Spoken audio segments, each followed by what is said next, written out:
Hello साथियों, नमस्कार। YouTube पर एग्जामपुर 22 के चैनल पर हृदय की अनंत गहराइयों से आप सभी का स्वागत है, अभिनंदन है। आशा है आप सभी लोग बहुत अच्छे होंगे। आप लोगों की तैयारी भी बहुत अच्छे से चल रही होगी।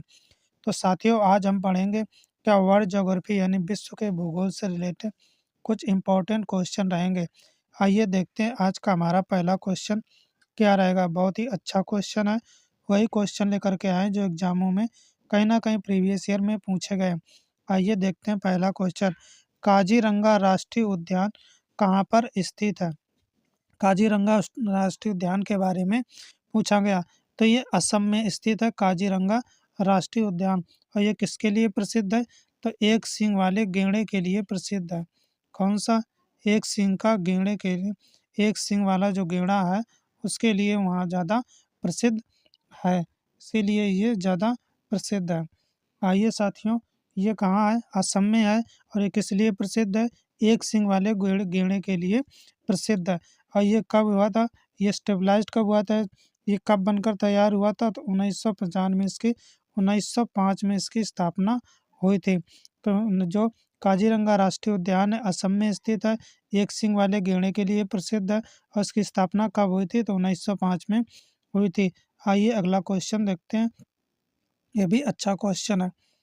नॉर्वे में अरात्रि के समय सूर्य कब दिखाई देता है? तो सूर्य की स्थिति के बारे में पूछा गया। नॉर्वे देश में तो 21 जून को दिखाई देता है। अरात्रि में कब दिखाई देता है सूर्य? तो 21 जून को दिखाई देता है। नॉर्वे को क्या कहा जाता है? लैंड ऑफ मिडनाइट सन कहा जाता है। क्या कहा जाता है साथियों? लैंड ऑफ मिडनाइट सन कहा जाता है। लैंड ऑफ मिड नाइट माने आधी रात को मिड नाइट सन कहा जाता है। इसे क्या नॉर्वे को mid land of midnight sun कहा जाता है। और रात्रि के समय सूरज कब दिखाई देता है? तो 21 जून को दिखाई देता है। आइए अगला क्वेश्चन देखते हैं। ये बहुत अच्छा क्वेश्चन है, कई बार एग्जामों में पूछा भी गया है। चलो देखते हैं। सूर्य और पृथ्वी के मध्य अधिकतम दूरी क्या होती है? जो अधिकतम दूरी होती है, जब सूर्य और पृथ्वी के बीच मैक्सिमम दूरी हो जाती है, तो ये कब होती है? ये पूछा गया। तो ये प्रक्रिया 4 जुलाई को होती है मैक्सिमम। और जब मैक्सिमम होती है तो इसे क्या कहा जाता है? इसे अपसौर कहा जाता है। क्या कहा जाता है? अपसौर कहा जाता है। और ये प्रक्रिया कब होती है? ये 4 जुलाई को होती है। इसे इंग्लिश में एपिलियन कहा जाता है। क्या कहा जाता है? एपिलियन कहा जाता है। और सूर्य और पृथ्वी की जब अधिकतम दूरी होती है तो 4 जुलाई की होती है और इसे अपसौर कहा जाता है। और देख लेते हैं, जब न्यूनतम दूरी होती है साथियों तब इसे क्या कहा जाता है? जब न्यूनतम दूरी अधिकतम दूरी के लिए तो अपसौर कहा जाता है और न्यूनतम दूरी के लिए उपसौर कहा जाता है। क्या कहा जाता है? उपसौर कहा जाता है। जब सूर्य और पृथ्वी की न्यूनतम दूरी होती है तो उपसौर कहा जाता है। ये प्रक्रिया जो है 3 जनवरी को होती है। कब होती है? 3 जनवरी को ये प्रक्रिया होती है। आइए अगला क्वेश्चन देखते हैं। गंडक परियोजना से संबंधित क्वेश्चन है। गंडक परियोजना संयुक्त परियोजना है। कैसी परियोजना है? ये संयुक्त परियोजना है, ज्वाइंट परियोजना है। तो ये कहाँ किस किस के लिए ज्वाइंट है? बिहार और उत्तर प्रदेश के बीच में ज्वाइंट परियोजना है, संयुक्त परियोजना है। कौन सी? गंडक परियोजना। बहुत ही अच्छा क्वेश्चन है ये, गंडक परियोजना से संबंधित। आइए अगला क्वेश्चन देखते हैं क्या रहेगा। नेक्स्ट क्वेश्चन नेक्स्ट देखते हैं। भारत के दक्षिण में कौन सा महासागर है? ओशियन के बारे में पूछा गया, महासागर के बारे में पूछा गया। तो हिंद महासागर है। कौन सा है? हिंद महासागर है। और दक्षिण में अगर देखते हैं, भारत के मैप में अगर दक्षिण में देखते हैं तो दक्षिण में इंदिरा पॉइंट है। कौन सा है? इंदिरा पॉइंट भी दक्षिण में है। इंदिरा पॉइंट भी दक्षिण में है साथियों। कौन सा? इंदिरा पॉइंट भी दक्षिण में है। और भारत की मुख्य भूमि कहाँ तक है? जम्मू कश्मीर से लेकर के दक्षिण में कहाँ पर है? कन्याकुमारी तक है। कहाँ पर है? कन्याकुमारी में है। और दक्षिणतम बिंदु पे इंदिरा पॉइंट भी है और हिंद महासागर भी है भारत के दक्षिण में। आइए नेक्स्ट क्वेश्चन देखते हैं। ये मंदिर से संबंधित क्वेश्चन है। मंदिर में देखते हैं सबरीमाला जो किस राज्य में स्थित है? सबरीमाला क्या है? मंदिर है, एक टेम्पल है।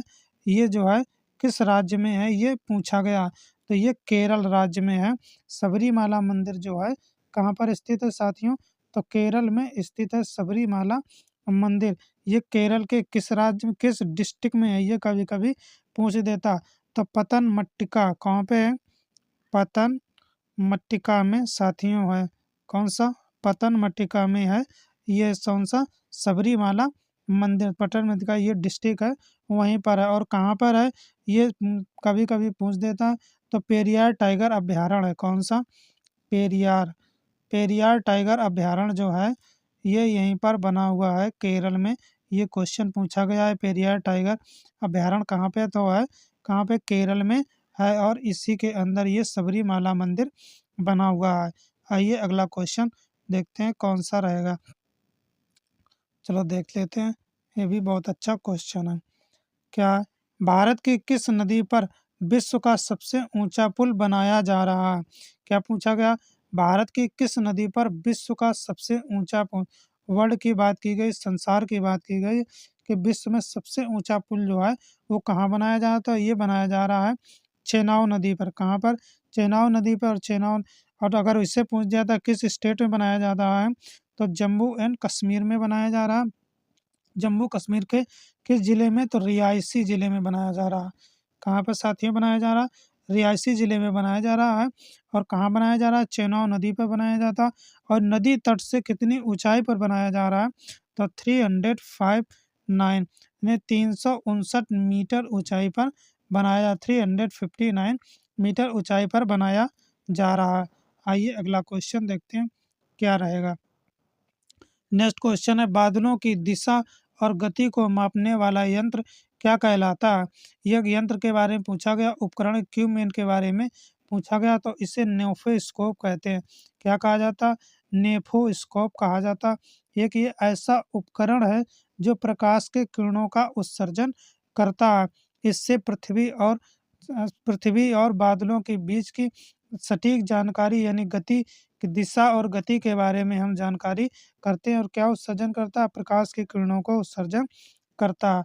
आइए अगला क्वेश्चन देखते हैं क्या रहेगा। ये भी अच्छा क्वेश्चन है। नेक्स्ट क्वेश्चन है, भारत की पहली बहुउद्देशीय परियोजना कौन सी है? बहुउद्देशीय परियोजना के बारे में पूछा गया। तो पहली बहुउद्देशीय परियोजना दामोदर नदी घाटी परियोजना है। कौन सी है? दामोदर नदी घाटी परियोजना है। और ये कहाँ बनी हुई है? तो झारखंड में। कहाँ पर है साथियों? झारखंड में ये दामोदर नदी घाटी परियोजना है। समझ में आ गया होगा। सबसे पहली भारत की परियोजना कौन सी है? तो दामोदर नदी घाटी परियोजना है। और कहाँ पर है? झारखंड में है। आइए अगला क्वेश्चन देखते हैं क्या रहेगा। Next question. नेक्स्ट क्वेश्चन है, भारत की उत्तरी सीमा पर कौन सा पर्वत स्थित है? माने माउंट के बारे में पूछा गया। पर्वत तो हिमालय पर्वत स्थित है। उत्तरी दिशा में अगर हम देखेंगे तो उत्तरी दिशा में कौन सा स्थित है? हिमालय पर्वत स्थित है उत्तर दिशा में। इधर साइड में देखेंगे तो कौन सा? उत्तरी दिशा में हिमालय पर्वत स्थित है। आइए अगला क्वेश्चन देखते हैं क्या रहेगा। ये पर्वत श्रेणियों से संबंधित क्वेश्चन है। अरावली श्रेणियां किस राज्य में स्थित है? कौन सी श्रेणी के बारे में पूछा गया? अरावली श्रेणी के बारे में पूछा गया। तो अरावली की जो श्रेणियां हैं वो राजस्थान में स्थित है। कहाँ पर स्थित है? राजस्थान में स्थित है। यह संसार की सबसे प्राचीनतम कौन सी है? प्राचीनतम पर्वत श्रृंखला है। सबसे प्राचीन कौन सी है? प्राचीन पर्वत श्रृंखला है। कौन सी? अरावली की जो श्रेणियां हैं सबसे प्राचीनतम है। और इसकी सर्वोच्च पर्वत शिखर यानी हाईएस्ट पीक चोटी कौन सी है? तो ये गुरु शिखर है। कौन सी है? गुरु शिखर। सब सर्वोच्च पर्वत शिखर इसका जो है चोटी है वो कौन सी है? गुरु शिखर है साथियों। गुरु शिखर है। ये आप लोगों को समझ में आ गया कौन सी गुरु शिखर है। और यहाँ पे कौन सी जनजाति निवास करती है? तो भील जनजाति एक तरीके से यहाँ पर निवास करती है। सबसे प्राचीनतम है। और इसकी सबसे छोटी हाईएस्ट पीक कौन सी है? तो गुरु शिखर है। आइए अगला क्वेश्चन देखते हैं क्या रहेगा। यांगो नदी किसमें गिरती है? यांगो नदी के बारे में पूछा गया। तो यांगो नदी जो है इसे पीला सागर में गिरती है। कौन सी? पीला सागर में गिरती है। इसे चीन का दुख भी कहा जाता है। क्या कहा जाता है? चीन का दुख कहा जाता है।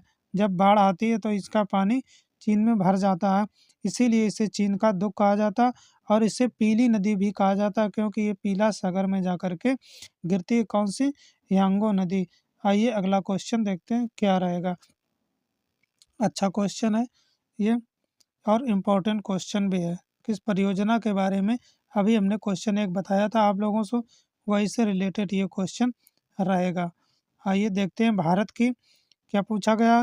भारत की बहुउद्देशीय परियोजना की शुरुआत कौन से सन में हुई थी? अभी बताया था बहुउद्देशीय परियोजना नर्मदा नदी परियोजना जो थी, दामोदर नदी घाटी परियोजना जो थी, जो उसके बारे में पहली थी, मगर इस शुरुआत कब हुई थी ये क्वेश्चन पूछा गया है। तो कब शुरुआत हुई थी? तो 1948 में, यानी 1948 में इसकी शुरुआत हुई थी। बहुउद्देशीय परियोजना की शुरुआत जो है भारत में 1948 में हुई थी। तो साथियों, ये जो आज के क्वेश्चन थे ज्योग्राफी से रिलेटेड, वर्ल्ड ज्योग्राफी से रिलेटेड क्वेश्चन थे, ये आप लोगों को समझ में आ गए होंगे। अच्छे से हमने समझा दिया। इससे रिलेटेड जो भी पॉइंट थे, की पॉइंट थे, उनको भी हमने बता दिया।